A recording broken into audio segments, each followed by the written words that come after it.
So welcome to True Wellness, and today I have my ultimate favorite guest here, Ian Kennedy, my husband, and the founder of True Wellness, and the reason that I am here and so many of us are here. So today I really wanted to ask you about regulation, okay? Because I think this is something we talk about all the time.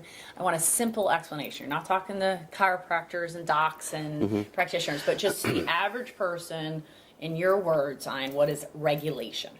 So simply put, regulation is the body's natural response to both its external environment and its internal environment. And so the easiest way to understand that is, for instance, our skin constantly responds to the temperature that it's picking up from the air. And everybody knows if it's really cold and you go outside without a coat on, pretty soon you'll start to shiver, right? And that's an autonomic nervous system response. You automatically start to shiver, and the reason the body does that is trying to create heat. And by shivering the muscles, you start to keep the core of the body warm. The other side of the coin is on a hot summer day, everybody knows you start to sweat when it gets really hot. That moisture comes on the surface of your skin and evaporates, and the body's trying to keep it cool. So it's working constantly to maintain a certain temperature for us. That's one aspect of regulation.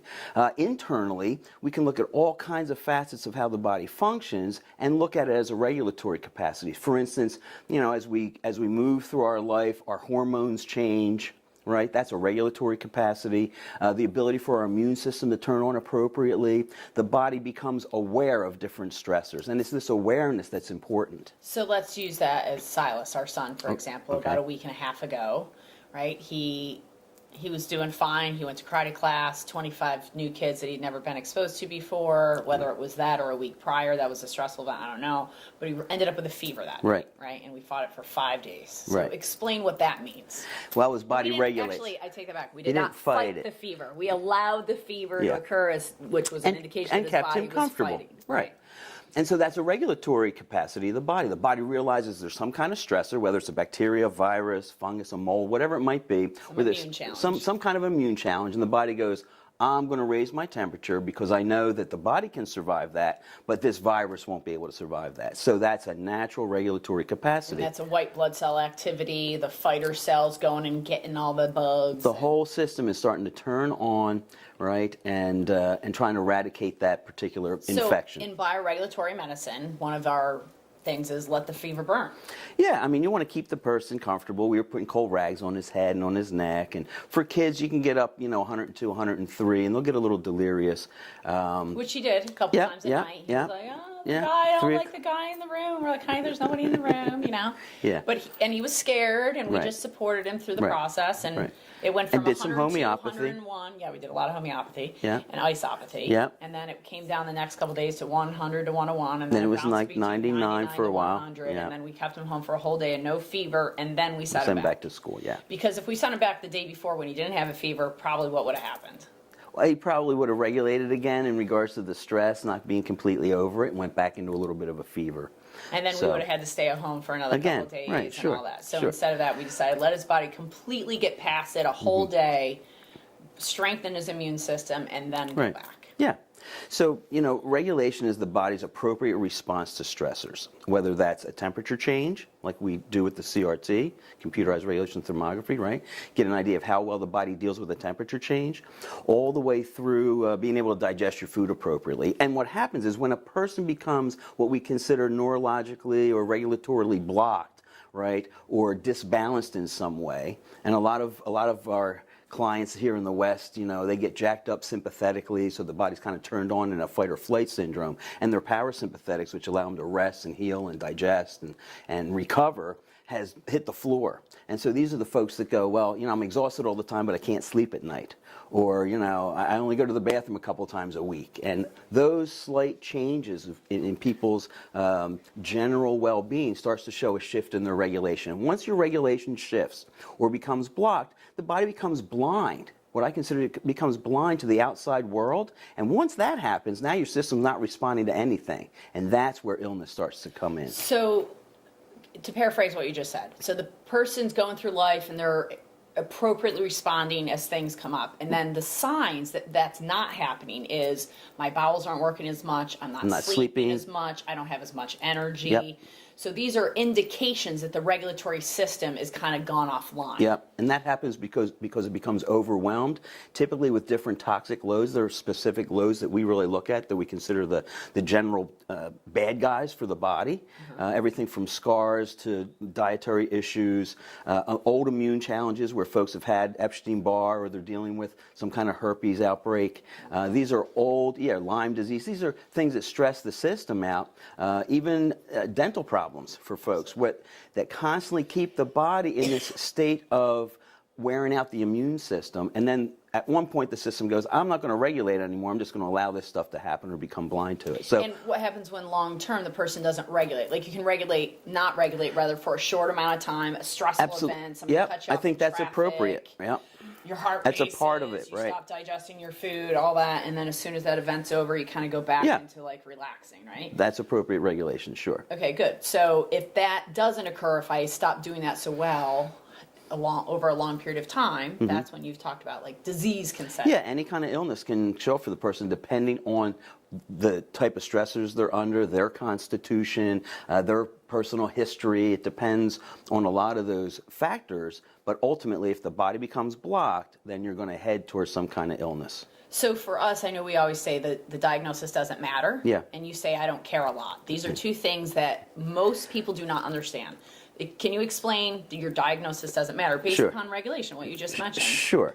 Well, for us, the diagnosis, if somebody has a diagnosis, it's a signpost. It's pointing a way to go. It's giving us some kind of indication that there's something awry with the body. But if you just focus on the diagnosis, then oftentimes you miss those underlying causes that have caused the body to go into dysregulation. So one of our jobs is really to help unload the system so that the body starts to regulate again. And when the body starts to regulate again, it'll start to heal naturally. Because that's the only thing that heals. Yeah. Is what you've said all the time. Right. Like The body's you're innate such a great ability. healer, and he's like, I'm not a healer. No. I don't heal anybody. Right. You can't.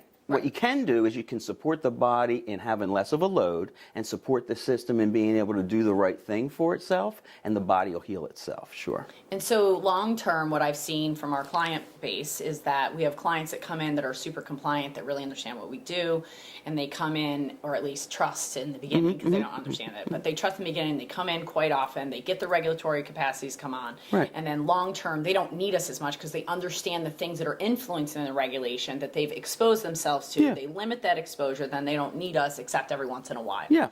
So like all the testimonials that we've looked at for this last week, the people we've talked to, that's what I see, these patterns of I've been with them for 14 years, 9 years, 6 years, 3 years, and I've changed over all the things. Now I'm in better control of what is causing me to feel ill. So I know that it's all about my own immune system. It's about my own healing capacities that allows my body to Right. handle internal, external influences. If not, then and if I ignore all those signs, like it's okay I don't poop every day, it's okay I don't sleep well every Right, night, right, it's okay right. I don't have enough out, and then all that, I was well until I got diagnosed with cancer, and then we do investigations and we're like, well, were you well? You haven't Right, slept sure. well in 30 years. You've Right. had an ongoing cough for 20 years and Right. a rash that you've ignored. Right. Your regulation was off for a long Sure. time. What Right. did you, I know you want to say something. No, about that's that. okay. That's okay. Yeah. So health and illness isn't a straight line. We don't get sick overnight, right? It's just a slow process. That's why we don't notice it, right? And as we move through our lives, depending on our age and depending on lots of different things, including our constitution, we need different things at different stages, right? So Silas, for instance, at 6 years old, needs different types of nutrition than I need at 60. Right. Right? And the bodies are doing different things. So it's meeting the person where they're at and supporting the body's own ability to maintain homeostasis, because that's what it wants to do. And it just gets overloaded with those specific stressors. And once a person understands that and they avoid some of those things and they know that some of these signs and symptoms that show up over time just means that I'm getting a little toxic, right? And then they can come in and use the membership area and do things, to really continue to be preventative. Lymph, Truly myofascia, preventative. Yeah. Get their drainage working, work with some regulatory capacity Yeah. devices that help enhance their ability to recover.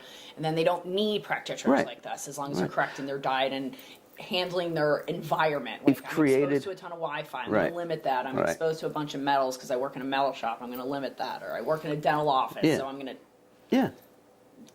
work in a different type of dental office. No. It doesn't remove silver fillings. And non-appropriately. Yeah. Yeah. So once a person understands those loads and how to avoid those things and picks and chooses their own poison, right? Right. They're more in control of their health. Right. And they know the signs and symptoms that show up, and then they can do something about it. And I love your one adage, and we'll end that, and then we'll talk a little bit about muscle testing. But regulation is compensation. The ability to compensate, right? If we regulate, you have the ability to compensate. And if you stop regulating, then that ability to compensate for those stressors starts to disappear, and that's where the body becomes overloaded. Right. So getting a cold once in a while is a good thing, right?